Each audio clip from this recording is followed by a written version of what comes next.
In Sonic's 30 plus year history, the franchise has amassed a multitude of miniseries within the enormous lineup of Sonic games, and I'm looking to rank them.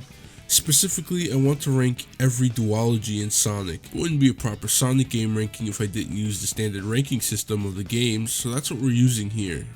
Obviously, all of this is opinion based, so anyone who wants to give their own rankings of these games, you're free to share your own opinion in the comments below. The first duology in the Sonic series comes in the form of the Master System and Game Gear versions of Sonic 1 and 2.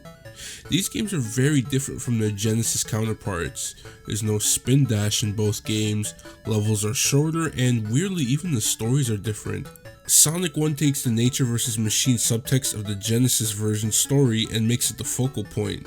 Sonic 2's story is just completely different. Sonic's friend Tails is captured by Eggman, and Sonic goes on an adventure to save his buddy. The stages are also completely different. I like the attempt to differentiate the Game Gear and Master System versions from the Genesis version. You're playing two completely different games if you get the 8-bit versions, but with that being said, I don't particularly like the 8-bit versions of these games if I'm being honest. It's a little difficult because of the awful screen crunch I had to put up with as I played these games through the minigame collection on the PC version of Sonic Adventure. I'm not sure why they didn't just use the Master System versions that didn't have the awful screen crunch. Sonic Origins also has the Game Gear versions and I don't understand why. They released the Master System version on the Wii Virtual Console, so why not just do that again? The screen crunch means that I'm constantly moving at a slower pace. I'm always jumping around so I don't get randomly hit by an enemy. Because I can't see that far ahead of me, the game asks you to make leaps of faith only to fall in bottomless pits or in a bed of spikes. Despite all that, Sonic 1 in the Game Gear isn't a downright horrible experience. The music is pretty good. The composer, Yuzo Koshiro, did his thing with the music here. Some of the music is rearranged from Masato Nakamura's work on Sonic 1 in the Genesis version. Bridge Zone's music is incredible here. I also really like the special stage music. The end credit song is also great. Unfortunately, I couldn't complete this version of the game when recording because for some reason, whenever I got to Labyrinth Zone, the game would just crash. I remember completing this game a few times when I was a kid, so I'm not sure what the hell happened this time around. Anyway, I got a burst of nostalgia looking at the end credits, which references a scrapped idea for Sonic as the lead singer of a band, which I thought was cute. Sonic 1 in the Game Gear isn't a bad experience, but I imagine it's way easier to handle on the Master System, which doesn't have the awful screen crunch. Sonic 2 on the Game Gear, on the other hand, is one of the worst games I've ever played. Recently, I've been playing and beating some games that were so hard I thought I would never beat them. So with this confidence, I booted up Sonic 2 and cruised my way to the first boss only to get slapped by the random ball patterns. You know what's fucked up? You know what really grinds my gears? In the Master System version, the cannonball bounces at a set speed and height. In the Game Gear version, sometimes it bounces high, sometimes it comes at you with ridiculous speed at a low bounce, and there's almost no preparing as the screen crunch forces you to constantly be on the defense and react. One misstep and you're cooked. Having some rings would easily mitigate this problem, but you don't get those here. There aren't even any checkpoints in these levels. Granted, they are very short levels, but Sonic 1 had checkpoints, so what happened? This game's difficulty comes from my same problems with Sonic 1 on the Game Gear, but amplified. There are so many spike beds in this game, and the game always wants you to move forward with no way to see or gauge where you are to land safely in some of these levels. Despite all the nonsense that comes with the Game Gear version, I did manage to beat this game, and felt some pride as Sonic ran through the fields, so I left with something. I'm leaving here with something. You know what I mean? I'm from around the way. I'm leaving with something. It's wild to me how much worse this game is compared to the first game on the Game Gear. I was shocked to see that this game was actually highly rated at the time, especially the Game Gear version. I imagine on the Master System it's a better experience, and I'll probably get around to that one day just to feel the difference. The first two Sonic games on the Game Gear are interesting experiences. I somewhat enjoyed my time with Sonic 1, but didn't have any fun with Sonic 2. I'm giving these versions of the duology a D rank. There's no reason to play these versions of the game, but the music is good and the 8-bit visuals are colorful. Sonic 1 being decent keeps me from giving this duology a flat out E rank. The next duology I'm ranking is Sonic Chaos and Sonic Triple Trouble. Why, you may ask? Well, in Japan, Sonic Chaos and Sonic Triple Trouble are referred to as Sonic and Tails 1 and 2 respectively, so I'll be treating these games as duology. These games, despite having screen crunch, play better than Sonic 1 and 2. The music in both games is good. Triple Trouble especially has some great tracks. I don't have much to say about Sonic Chaos. It's a decent little game that's a marked improvement from previous Sonic Game Gear titles. My only problem with this game is that it still forces you to go slow because of its weird special stage gimmick. To access the special stage, you must collect 100 rings. The obvious problem here is the screen crunch makes it hard to anticipate enemies, so I'm crawling along hoping I don't get hit or fall into some spikes. In some levels it's easier to nab 100 rings, but in others you can't afford to get hit even one time. It makes for one of the slower experiences in Sonic games that I've ever played, which I didn't enjoy, but it wasn't so bad to the point where it was unplayable. It was fine. Sonic Triple Trouble is great. You're allowed and often encouraged to go fast and keep moving, as the levels are designed around speed more than platforming. The music is good, my favorite being the music that plays during the train boss in Sunset Park Act 3. The bosses themselves are also fun challenges. At the end of the day, you just jump up and hit them, but they require some precise movement. They keep you on your toes and it makes for some interesting battles. The screen crunch still gets the best of me at times even in this game, but this game feels more in tune with the Game Gear's screen crunch, if that makes any sense. The special stages are accessed by finding emerald capsules and jumping into the portal that forms above you. Some of them require you to fly the tornado and collect rings, which reminded me of Sonic Advance 3 special stages. The Sonic and Tails duology is way better than the OG duology and it's not even close.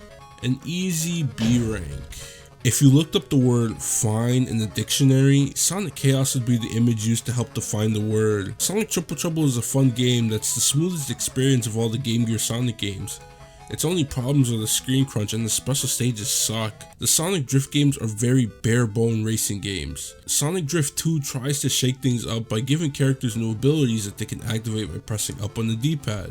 The AI can just spam their abilities at will, and they don't drift when going around corners, making it easier for them to pass you by. The AI is harder in Drift 2, but it's not that bad. What's bad is all the random obstacles they unnecessarily added to add some sort of challenge to the tracks. It kind of reminds me of All-Stars Racing Transformed, where the AI doesn't have to do the things the player has to, and they're less likely to be affected by projectiles or obstacles. They can pass you almost at will unless you're hyper aggressive. I'm not a fan of the Sonic Drift duology. Dull but inoffensive games that you play for like 5 minutes because of the nostalgia attached to them if you played them as a kid. I could see the appeal if you had some friends to play with though. This duology gets a C rank. The Sonic adventure games are great. An amazing evolution of the tried and true Sonic formula that worked so well during the Genesis era, but packed with new features that defined the new era for Sonic. Everything from the more involved stories to the incredible music, gameplay, level design, etc. It all just hits. I used to hate Sonic Adventure 2 when I was a kid. I remember playing the Dark Story and getting to Radical Highway thinking, this game sucks. SA1 is so much better than this, and I happily championed the opinions of YouTubers who gave the game a lot of shit, sharing many problems I had with SA2 and even more problems for me to parrot mindlessly. Over a decade later, my tune has changed. I love SA2. I made an entire video reviewing the game, so I won't get too deep into my thoughts about it here, as I said everything I needed to say in that video. Recently I've actually found myself playing it more than SA1. SA1 is still an incredible game. I think Sonic's controls in this game are the best it's ever been. Sonic Team got it right on the very first try, and it confuses me that they kept doing weird things to make the controls worse in games like Heroes and Shadow. I've gained more appreciation for these games after playing Sonic Team's first two 3D games, Knights and Burning Rangers. You can see the ideas and general essence of those games baked into SA1 and 2. I recommend Sonic fans play those two games. You'll be surprised to see how much both games influence Sonic to this day, from the Sonic games that use perspective storytelling, to the Chow Garden, which is still incredibly popular among the fan base. The adventure games are the standard bearers of 3D Sonic. I still think the story for SA1 is top 3 story across the entire franchise. The story even gets expanded upon in Frontiers, which does well with it. I also think SA1's handling of hub roads to get to different levels is great. I'm not the biggest fan of this open zone stuff Sonic Team wants to try and refine going forward. I'll give it a chance because Sonic Frontiers was good, but if it fails, the adventure era style of gameplay will still do well today and in the future if the games aren't rushed out. The Sonic adventure games get an easy S rank. I love these games to death, they're timeless classics. The next duology on the board is the Sonic Rush games. Like Sonic Adventure 2, I made reviews of both games separately, so if you want my thoughts about these games in depth, go watch those videos. The Rush games, much like the Adventure Duology, are responsible for a lot of modern Sonic's gameplay style, like the boost gameplay and tricking system. Blaze the Cat makes her debut in this game, and is one of the most popular characters in the franchise, with many clamoring for either a third Sonic Rush game to be made, or to see her appear in future games as a playable character. The first Rush game has a great story very reminiscent of Sonic Adventure 1, as Akinori Nishiyama wrote both stories. Rush Adventure story is also good, but it isn't on the level of Rush 1. Rush Adventure is the better game in terms of gameplay, trimming out a lot of the pace-killing elements of Rush's level design and improving on the best aspects of them. Rush Adventure's gimmick is traveling to different islands via watercrafts that you can build and upgrade using materials found in levels. I used to hate these when I was younger, but they aren't that bad and provide a unique experience that really sets it apart from the first Rush game. The Sonic Rush games are a lot of fun for me personally. They're loaded to the brim with nostalgia whenever I think about them or go back to play them. Shout out to that one person who raced me in Rush Adventure the day before Nintendo shut down Wi-Fi connection for the DS. The Rush Duology gets the S rank. Very influential games, much like the Adventure Duology, and they're fantastic. I remember playing the shit out of Sonic Rivals on my old PSP as a kid. I even ended up getting another PSP and PS Vita in recent years because the memory of playing Sonic Rivals was just that strong. Rivals 1 is one of those PSP games it feels like damn near everyone owned, next to games like Daxter, the GTA games, Midnight Club 3, the Dragon Ball games, etc. It felt like everywhere I went, friends and strangers had Sonic Rivals 1, and for good reason, because this game rocks. You play through the same 6 levels as Sonic, Knuckles, Shadow, or Silver, who are all racing each other, aiming to take down Eggman Nega, who has messed with them in some way or another. These levels are loaded with multiple pathways and items to get ahead and mess with your opponent. I still get a kick out of this game every time I play it. There's a lot going on in every level, and I mean that positively. Non-stop action and speed with a few platforming sections and sequences to test your reflexes. It's a pretty good Sonic game. I like that every time you complete a level or a mission, you get these cards featuring artwork of various characters and items in Sonic's 15-year history. A cute way to celebrate the franchise's milestone. Rivals 1, in my opinion, is a classic. The soundtrack should get more love. It's good, especially the final boss music. It's a great game with some minor problems like characters moving a bit too slow, and the spin dash actively slowing you down even when used going downhill. The rubber banding is ridiculous in this game, but the CPU provides a fun challenge when you're neck and neck with a rival character. Aside from some of its problems, I believe Sonic Rivals to be one of the better Sonic games ever made. Rivals 2 gets a major upgrade in its presentation. The story mode operates just like Rivals 1, but our main 4 are joined by Tails, Rouge, Metal Sonic, and Espio respectively. It even has fully voice acted cutscenes. It's really cool that even after Sonic 06, they still give a lot of the other characters time to shine, even if it's in the handheld games. Hope we get to see this again sometime soon. Chow are also at the center of the story, and if I'm not mistaken, it's the last time they have any sort of relevance until Sonic Frontiers 15 fucking years later. I enjoyed playing Rivals 2. I only got to play it recently when I obtained the PSP and the Vita, so I don't have the same love for it that I do Rivals 1, but Rivals 2 is solid. The levels are longer now, and have more involved sequences like climbing and swinging from ropes. The music here is also very good, but it's not on the level of Rivals 1. Race to Win, however, is an all-time Sonic theme song. I used to watch so many fan-made animation videos to the tune of that song as a kid. It holds a special place in my heart despite not playing the game for it until I became an adult. Rivals 2 still has the slowness issue of the first game, but it's still good. The bosses in rival fights, however, suck, and they drag down the experience. The Rivals games are a lot of fun. Not without their problems, but the good mostly outweighs the bad when looking at both games together. I'm giving this Duology an A rank, easily on the good to great side of Sonic games in an era most people have bad memories with. The Storybook games are interesting because the controls aren't the best, but from a story perspective, they're amazing. Sonic and the Secret Rings has a great story that culminates in this great battle of sorrow, anger, and pain, but ends with comfort and hope for the future. Black Knight is just an incredible character study of Sonic. He's a fully realized character in Black Knight, and I don't say this to mean that Sonic had some great development over the course of the modern games, but there's a clear difference that can be seen through the theme music. Sonic's theme in Adventure 1 is about Sonic questioning how he became the way he is and seeks to find the answer by Knight of the Wind, he's this badass hero. A hero who knows what he's all about and does the things he sees fit because to him, that's what's right. It's a great subtle development of Sonic's character, and Black Knight shows it in spades. In terms of gameplay, both games are sadly still clunky even with controller configurations. Secret Ring still feels pretty bad,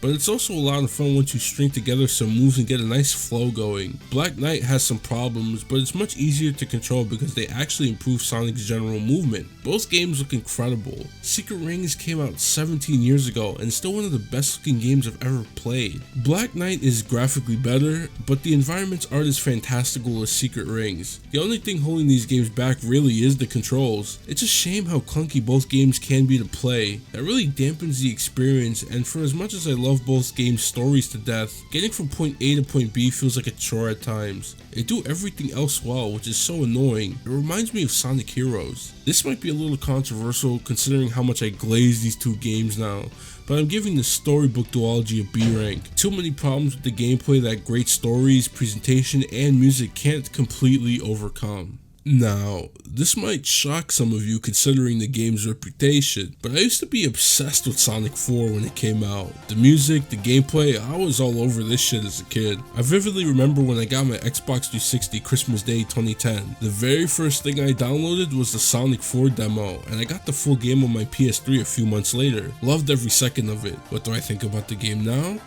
It's alright. I don't have much to say about both games in the 4 Duology. Two very pedestrian games. They don't really reinvent the wheel of the classic formula. It's cool to see some interesting stage gimmicks along with the modern Sonic style in the 2D environment. But aside from that, there isn't much to both games. They look good, and I personally really like the music. I remember that being a contentious point for a lot of people back in the day when these games were in circulation. The special stages in episode 2 remind me of the special stages from the Saturn version of 3D Blast. I'm pretty sure that these are a direct tribute to those old special stages. They even made the Chaos Emeralds stupidly large like in Saturn 3D Blast. The Sonic 4 games have good visuals, decent gameplay, and that's pretty much it. I'm giving them a C rank. They give me similar vibes to the Drift games, inoffensive games that don't really accomplish anything. Shout out to episode 2 for bringing back Little Planet though. The final duology I'm looking at will be the Sonic and Sega All-Stars Racing series. I hadn't played the first game since I want to say around 2011. Booting up this game for the first time in over a decade was crazy. The main menu music immediately brought me back to the old days. I had a moment where I remembered the credits song More Than This by Lee Brotherton, aka Bentley Jones. Really good song. Like most of the other games I ranked in this video, I was overcome with nostalgia listening to this song. As for the actual game, it felt like I never stopped playing it. The drifting feels good and I like the track designs, but honestly I would have liked more Sega franchise variety. All-Stars Racing Transformed did well with this by including more series like Skies of Arcadia, Knights, and Panzer Dragoon. The AI in this game isn't that bad with the rubber banding, but it's much worse in Transformed. If I'm being honest, I actually didn't really like All-Stars Racing Transformed. I think the first game feels much better to play and suits my personal needs when it comes to racers better than Transformed did. I do like that multiple courses either take place in the air or on the water because it makes for interesting course design. My favorite course in Transformed is this one from Knights where you fly through a bunch of the boss stages from the original game. It's a great track. I didn't find many of the other courses even halfway decent though. The difficulty is also insane in Transformed. The career mode on the hardest difficulty is abysmal. The AI barely gets affected by anything you hit them with. The rubber banding is awful. Characters with worse stats than you just easily fly past you. At least in the first one, the AI was challenging, but certain characters would never just straight up pass you. It's a frustrating experience. The hard AI in Grand Prix mode isn't as bad, but I'm still fighting for my life out there. Playing Transformed on lower difficulties is an alright experience. I personally don't see why many people think this game is great, but I'm not going to be an asshole about it. I just didn't enjoy my time with the game. There are some things to like, but compared to the first game, it isn't much. The first All-Star Racing game is just fantastic. This one is going to be difficult. I adore the first All-Stars Racing game, but Transformed felt worse to play in every way aside from a few things I genuinely enjoyed. So, in totality, I'm giving this duology a B rank. The first game is great, even after all these years, and Transformed is alright, but horrible if you feel like challenging yourself. So, at the end, this is what my ranking of every Sonic Duology looks like. I had fun putting this together even if I didn't enjoy every game I played. It felt like a trip down memory lane for most of the games here, and that made up for some of the bad stuff I encountered. I'm gonna try and make this tier list public, so any of you can rank the Duologies according to your own tastes if you want. If you have any thoughts about my rankings, or if you just want to share your own, be my guest and do so in the comments. Shout out to you for watching. I'm out of here. Peace.